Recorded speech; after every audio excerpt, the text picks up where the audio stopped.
Il fut un temps où la Grande-Bretagne cultivait son splendide isolement et la France une souveraineté sans concession, avec pour conséquence des budgets de défense faramineux. Mais les restrictions budgétaires sont devenues prioritaires.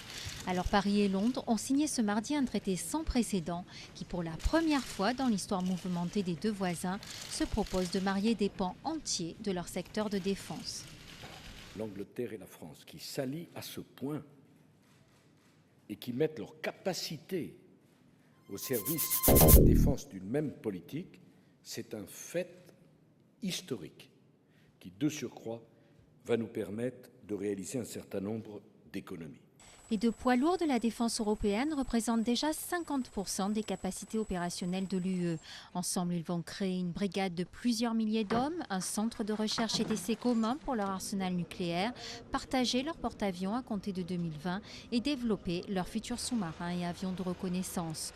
Un rapprochement des moyens qui pourrait logiquement impliquer aussi une vue commune sur les grands dossiers internationaux alors qu'ils étaient aux antipodes sur l'Irak. Sur ce point très sensible pour les Britanniques, David Cameron préfère rester prudent. L'idée d'avoir et d'entraîner des forces communes est excellente, parce que dans beaucoup d'endroits, nous travaillons déjà ensemble.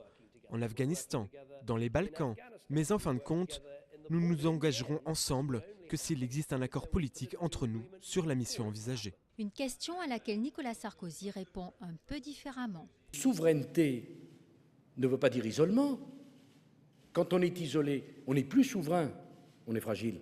Et c'est tout l'enjeu de cet accord. Les deux puissances moyennes veulent continuer à peser sur la scène internationale tout en réduisant leur budget.